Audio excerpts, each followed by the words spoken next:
தமிழீழமென வாழ்வியலை பிரித்து ஆழித் தோன்றி அகிலம் தோன்றி மொழியில் முதல் தோன்றலாய் வீழ்த்த என் தமிழுக்கு என் முதல் வணக்கம். இங்கு கூடியிருக்கும் பெரியோர்களுக்கும் மாணவ மாணவியருக்கும் எனது அருமையான ஆசிரியர்களுக்கும் எனது வணக்கங்கள். இன்று நாம் 76வது குடியரசு தினத்தை கொண்டாடி கொண்டிருக்கிறோம். குடியாட்சியின் வழியில் நாம் பெற்ற உரிமைகளை நாம் உன்னதத்தில் உணர்ந்தோமா என்பது எனது ஐயம்.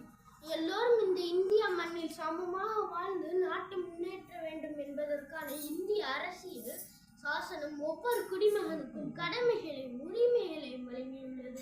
ஆனால் நாமும் கடமைகளை மறந்து உரிமைகளை சுதந்திரம் என எண்ணி சில சமயங்களில் உதாசனப்படுத்திக் கொண்டிருக்கிறோம். டாக்டர் ஏபிஜே அப்துல் கலாமின் வல்லரசு கனவு அவர் நீங்கிய பின்பும் நிறைவேறவில்லை. அறிவியல், அரசியல், கல்வி, பொருளாதாரம், சொத்து வாங்க, பேச்சு, எழுத்து என தன் நலத்திற்கு மட்டுமே உரிமைகளை பயன்படுத்தி கொண்டோம். நாட்டின் நலத்தை கருதாமல் விட்டுவிட்டோம். ஆம், உரிமைகளை இனி சிறந்த வழியில் பயன்படுத்துவோம்.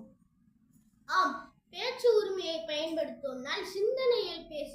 எழுத்து உரிமையை பயன்படுத்துவோம். நல் புத்தகங்கள் எழுத.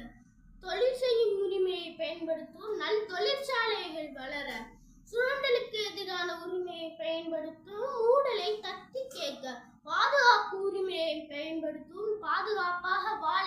வாக்கு உரிமையை பயன்படுத்தும். நல் ஆட்சியை தேர்ந்தெடுக்க. நீ உரிமைகளை பின்பற்று, கடமைகளை செய்து நம் நாட்டின் குடியாட்சியின் பெருமையை பட வைப்போம். நன்றி, வணக்கம். நான் தான் DRX 5ஆம் வகுப்பு படிக்கிறேன்.